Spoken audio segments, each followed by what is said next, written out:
Bonjour à tous. Aujourd'hui, nous allons explorer quelque chose de nouveau. Mais ne vous inquiétez pas, nous demeurons toujours dans notre thème. Vous avez appris précédemment que le mot « tout », qui se trouve être notre thème, est un attribut très essentiel du Seigneur Jésus-Christ. Principalement parce qu'il est l'origine de toutes choses, a vaincu toutes choses et est celui à qui toutes choses sont subordonnées. Aujourd'hui, vous en apprenez davantage sur les raisons pour lesquelles il est plus important que vous ne pensez de savoir que le Seigneur Jésus-Christ est capable de tout. Alors, sans plus entendre, allons-y. Comme vous le savez peut-être, la vie est faite d'expériences. Bien sûr, vous traversez différents types de situations et de circonstances.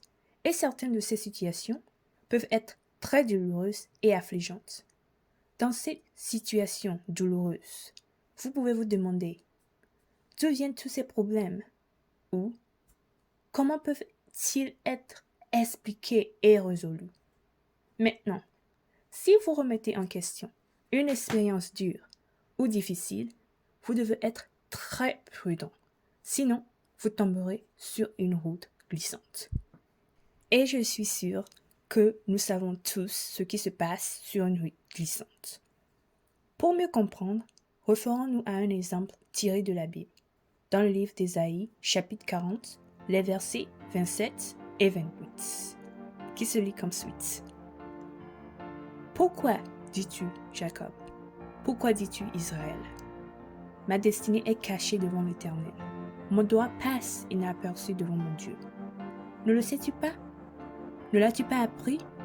C'est le Dieu d'éternité, l'Éternel, qui a créé les extrémités de la terre. Il ne se fatigue point, il ne se lasse point. On ne peut sonder son intelligence. Amen. Alors, ces versets sont des commentaires faits par les Israélites, ainsi que la réponse subséquente de Dieu durant une époque où ils traversaient des difficultés. Cet ensemble de versets commence par ceci. Pourquoi dis-tu, Jacob? Pourquoi dis-tu, Israël? Ce qui souligne tout d'abord que Dieu a écouté la plainte de son peuple. Quand les difficultés arrivent, que l'obscurité vous assombrit, que les choses sont sans dessus-dessous, qu'avez-vous tendance à dire? Eh bien, que ce soit positif ou négatif, vous devez savoir que quoi que vous dites, Dieu l'écoute. La déclaration que Dieu a attendue de son peuple est la suivante. Ma destinée est cachée devant l'Éternel. Mon droit passe inaperçu devant mon Dieu. Ce qui met les Israélites sur une route glissante, car leur parole signifie techniquement, il semble que Dieu ne se soucie pas de moi, il semble que Dieu ignore ou a oublié que j'existe. Et tout comme les Israélites, il peut vous arriver à vous, ou vous êtes déjà arrivé, de penser une telle chose ou de dire une telle chose, parce que vous espérez ou désirez quelque chose qui est loin de votre réalité. Cependant, voici la réponse de Dieu pour vous. Ne le sais-tu pas? Ne l'as-tu pas appris? C'est le Dieu d'éternité, l'Éternel. Ici, Dieu refute l'affirmation précédente en demandant si vous savez qu'il est l'Éternel et qu'il n'est rien qu'il soit incapable de faire, vous ramenant ainsi à la conscience. Il ajoute ensuite qu'il est celui qui a créé les extrémités de la terre, démontrant qu'il est maître de toutes les créations, y compris vous. Dieu continue en déclarant qu'il ne se fatigue point et ne se lasse point. À mesure que la situation empire, vous pouvez conclure que même Dieu en a assez et ne fera aucune solution. Cependant, sachez qu'une telle mentalité ne résonne pas du tout avec Dieu.